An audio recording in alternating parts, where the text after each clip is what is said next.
What's going on, guys, and welcome back to another video. Now we have a very interesting topic to touch up on, and that is about Spider-Man 2, especially with all the rumors and the theories going around stating that it is going to be announced in literally a couple of days at the PlayStation event. What's the likelihood of that? Do you actually think it will get announced? Let me know in the comments below, yes or no. If I had to say anything, I'd probably say maybe there's like a 50-50 chance, because I guess it leads to the second question of, well, is it actually too soon for a new Spider-Man game?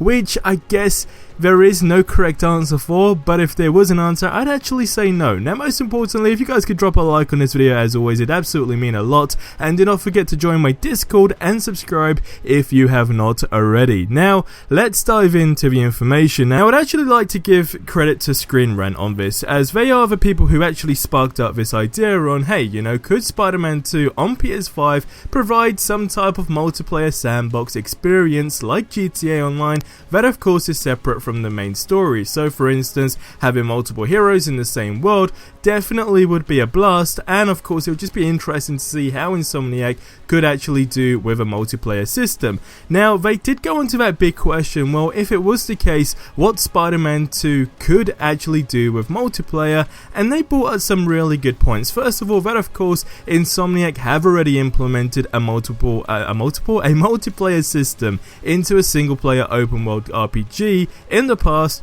which of course is Sunset Overdrive. Then you got co-op mode, which is Chaos Squad, and it basically could all be assessed from, you know, terminal around the world and put players into co-op scenarios based in different districts basically. So that is a lot different to a sandbox style multiplayer like GTA, but with that kind of idea of Sunset Overdrive, it could kind of be used as a basis. Now, this is what they said, and this is what I think was a great idea. So imagine a multiplayer mode that has multiple spider people swinging around the city of New York.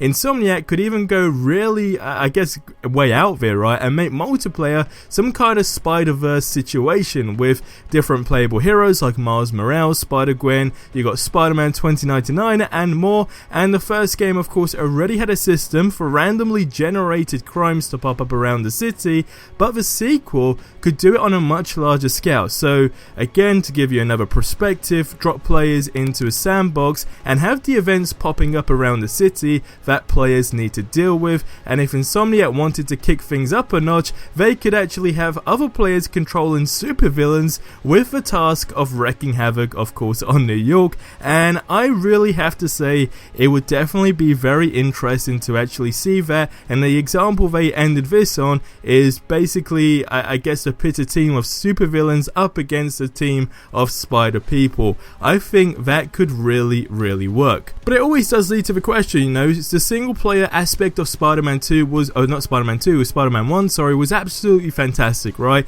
And they provided one hell of an experience. But I guess the question would be, you know, if they are going to make it and consistently do sequels to it, could you, well, how would you change up the story to have that same feeling as the original Spider-Man game on PS4, if you see what I mean? So there's a lot of different angles you could tackle this with, but I think this is a really cool idea, and I want you to get in the comments below and let me know. But that's going to wrap up this video here. As always, subscribe for more awesome content if you haven't already. Jump on the Avengers hype train if you haven't already. All previous videos are on screen, and there is a playlist for those stuff as well. But until the next one, have yourselves a ridiculously amazing day, and adios amigos.